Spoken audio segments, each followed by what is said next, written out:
What does acting as if I already have it actually look like? Like, what does that even mean? Let alone, how do I do it? Seriously, what does that mean? We hear this all the time in the manifestation community, to act as if.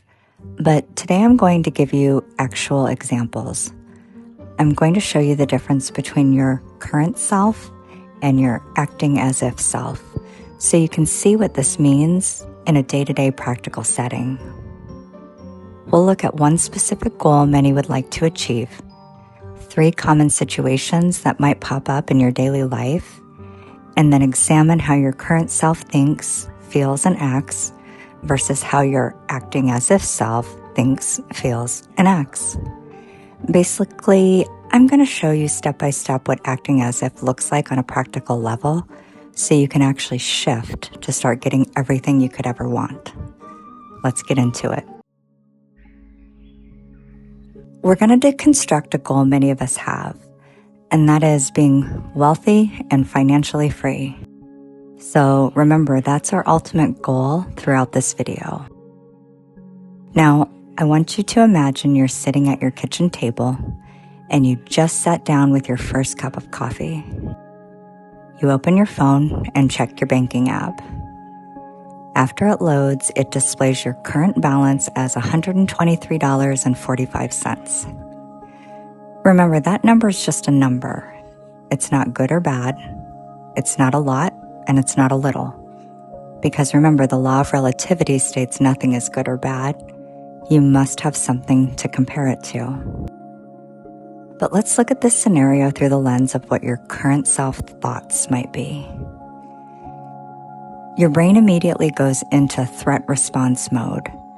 The thoughts start firing like a rapid fire alarm system, and they might sound something like this.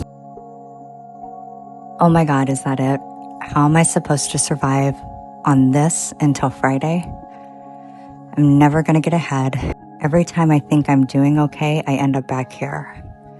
I shouldn't have bought that dinner. I should have just cooked at home. You start playing a highlight reel of every financial mistake you've ever made, beating yourself up for the past. Now, how do those current self-thoughts make you actually feel? Physically, your chest tightens, your stomach does a little flip, and you get that low-level buzzing anxiety pulsing in your veins. You feel heavy, resentful, and honestly, deeply ashamed. You feel like a failure, and you carry a profound sense of helplessness. You are entirely at the mercy of that number on the screen. So what do those current self-thoughts and feelings inspire you to do next? Maybe you lock your phone, slam it face down on the table, and ruin your morning. You drink your coffee resentfully. You start your workday carrying an invisible weight, feeling desperate. Because you feel desperate, you hold back. You don't share your best ideas at work. You treat people with a shorter fuse, and you operate from survival mode. You just broadcasted, "I am broke and helpless," to your brain. So your brain spends the rest of the day looking for more things to feel broke and helpless about. Now let's take that exact same situation and examine it the way the acting as if self would. Remember, acting as if self just sat down for her coffee, opened her banking app, and saw the current balance of $123.45. But the internal monologue and thoughts she has are completely different. She's thinking, okay, $123.45, that's the current data. It's a neutral snapshot of a single moment in time. This number doesn't define my intelligence, my worth, or my earning potential. It's just where things stand today. I'm an incredibly resourceful person. I have money-making skills, and I am actively building a life where this number will look very different soon. She immediately separates her worth from her wealth. So how do those act as if thoughts make her feel? Instead of a panic spiral, she feels a deep grounded sense of calm. She might feel a flash of normal human annoyance, but she quickly soothes it with logic. She feels certainty. It's the feeling you get when a movie character is in a tight spot, but you already know there's a sequel. You know they survive. She feels relaxed, capable, and entirely in control of her own narrative. So, what do those act as if thoughts inspire her to do next? She calmly locks her phone and takes a sip of coffee. She might look at her to-do list for the day and think, how can I bring the most value to my work today? She shows up to meetings with her head held high, speaking with authority because she isn't begging for validation.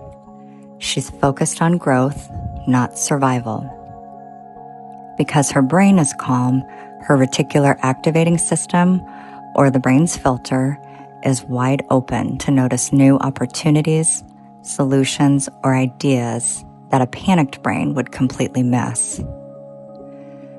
Notice the magic here. The 3D reality didn't change. The bank account didn't magically grow by 3 zeros in 5 minutes. But by changing the thoughts, the feelings, and the next action, the act as if self just completely redirected the entire trajectory of her day. That is what it means to act as if. So let's look at another scenario. Okay, imagine you're sitting at your desk mid-afternoon typing away. Suddenly, a notification pops up in the corner of your screen, and it's a calendar invite from your manager. The title just says discussion. There's no agenda, no context, and it's scheduled for tomorrow morning. Here's some examples of how the dialogue goes in our current self-mind. Your brain instantly assumes the absolute worst-case scenario. The scarcity mindset screams that you're in danger. Oh no, what did I do wrong? Am I getting fired? Are there layoffs? Did someone complain about the email I sent last week? I knew I shouldn't have said anything. I'm going to lose my income, and I only have $123.45 in my bank account. Your mind goes into overdrive, overanalyzing every single interaction you've had with your boss over the last month, looking for clues of the impending doom. So, how do those thoughts make you feel? Well, your stomach drops into your shoes. You feel a wave of cold sweat, nausea, and deep imposter syndrome. You feel tiny, expendable, and like a child who is about to get sent to the principal's office. You are entirely gripped by the fear of loss. So, what do those thoughts and feelings inspire you to do next? Well, you lose all focus for the rest of the workday. You stare at your screen doing zero actual work because your brain is hijacked by panic. You ping a coworker to ask, hey, did you get an invite too? Do you know if layoffs are happening? Spreading your anxious energy to the team. You go home, lose sleep, and show up to the meeting the next morning looking defensive, nervous, and closed off. You walk into the room projecting the energy of someone who feels guilty, even though you did nothing wrong. Now let's look at this through the eyes of the act as if self. She sees the exact same mystery calendar invite. Her brain, operating from a place of high self-worth and security, processes it with curiosity, not fear. She might say, oh, a sync with my manager, cool. I wonder what project they want to loop me into. Even if it's a course correction or a critique, that's just feedback. I'm excellent at my job and I'm always looking to improve. My security doesn't come from this specific job anyway. It comes from my skills, my talent, and my value. I'm an asset to this company. She assumes the meeting is either neutral or positive because she knows she brings value to the table. And how do those thoughts make act as if self feel? She feels relaxed, professional, and composed. She might feel a tiny spark of curiosity, but there's zero dread.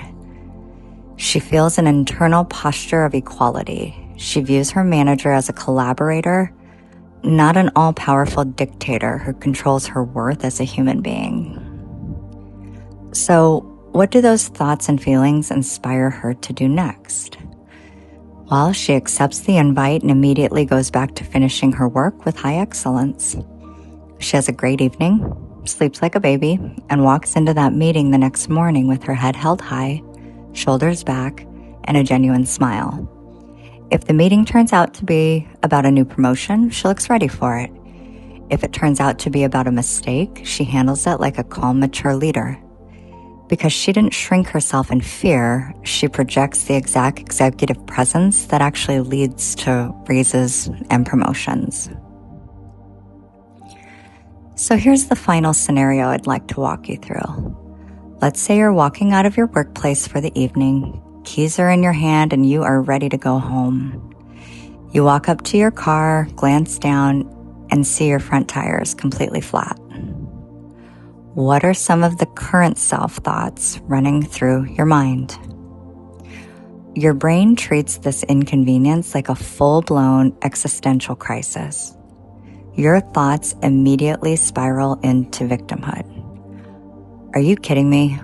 Why does this always happen to me? I literally cannot catch a break. There goes the $123.45 I had left in my account. I am going to be entirely wiped out. The universe must actively want me to fail. Every single time I try to get ahead, something breaks. You start connecting this one flat tire to every bad thing that has happened to you all year, treating it as cosmic proof that you're cursed.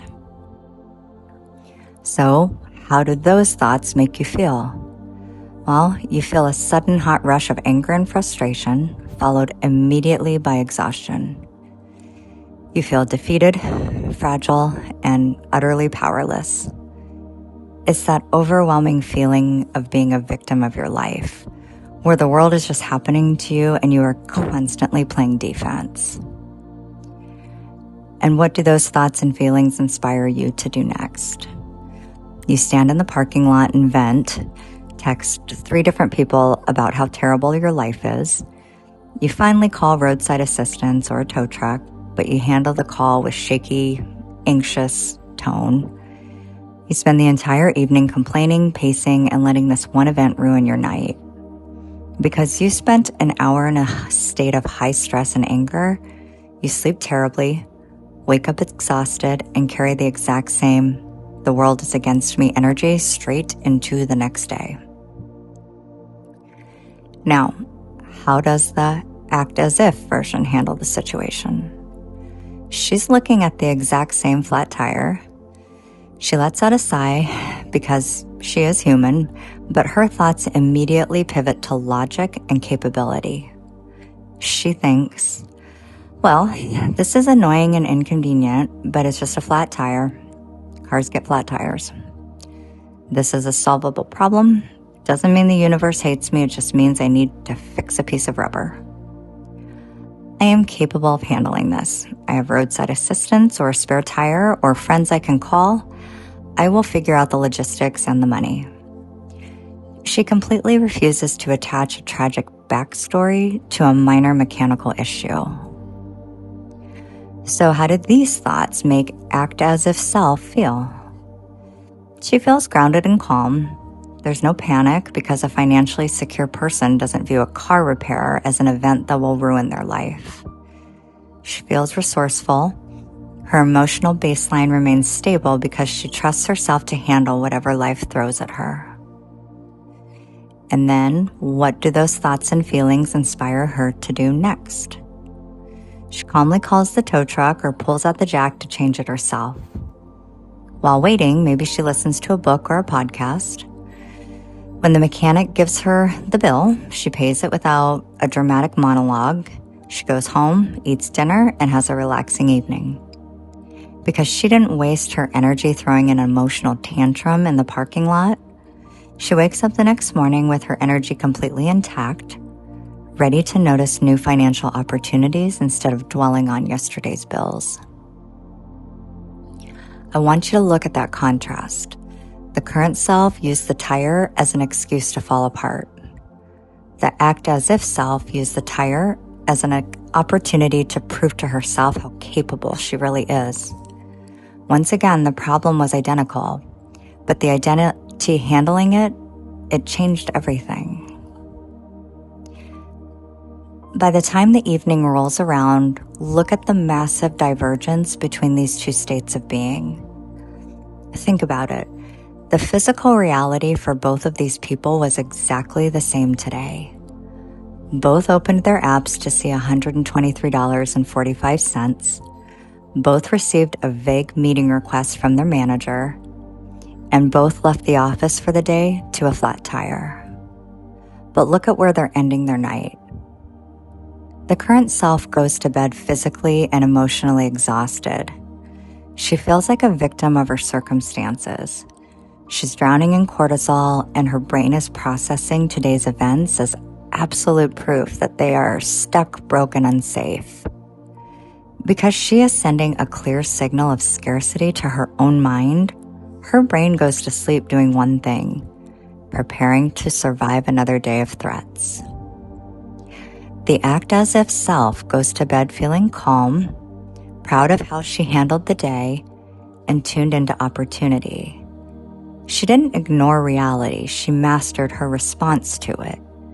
She went to sleep with a relaxed nervous system, which means her brain isn't in survival mode, it's in problem-solving mode. And here's the kicker: nobody really spent any extra money that day. Act as if self didn't pretend to be a millionaire. She didn't put a luxury watch on a credit card to force abundance. She just changed her relationship to the present moment. She acted as if she were financially secure by choosing peace over panic, resourcefulness over victimhood, and value over fear. This is what manifestation circles actually mean when they say the 3D world is a mirror. If you spend your day reacting like a person who is broken, powerless, your choices will reflect that, your energy will reflect that, and you will literally repel the very opportunities that could change your life. But when you choose the identity of security first, you start making the decisions of a secure person. You speak up like them, you solve problems like them, you carry yourself like them. And eventually, the physical world has no choice but to catch up to the person you've already become. So, to answer the question, what the F does it actually mean to act as if? It comes down to 4 undeniable lessons our two selves taught us today. Lesson 1, separate your worth from your wealth. A secure person knows that a bank balance is just data. It's a snapshot of a single moment, not a permanent reflection of their intelligence, value, or even future earning potential. Lesson 2, refuse the tragic backstory. Inconveniences like a flat tire happen to everyone. The scarcity mindset uses them as proof of a curse. The secure mindset treats them as a minor logistical problem to be solved cleanly and calmly. Lesson 3, operate from growth, not survival. When you assume you are safe and valued, like with that mystery meeting invite, you project executive presence. Fear makes you shrink. Security makes you show up, speak up, and claim your value. And lesson 4, your energy is your highest currency. Stop leaking your power by panicking, venting, and spiraling over things you can't control in the moment. Protect your peace, because a calm brain is the only brain capable of spotting new opportunities. Remember, the physical world around you right now is just a delayed echo of your past thoughts and habits. You cannot change the echo by screaming at it. You have to change the sound you're making right now. Stop waiting for the money to arrive to finally give yourself permission to feel secure. Embody that security today through your micro decisions and watch how fast your reality scrambles to catch up to the person you've become. Drop a comment below. Which of these scenarios hit closest to home for you, and what is one small way you're going to shift your identity today? I hope this was helpful. I'll see you next time.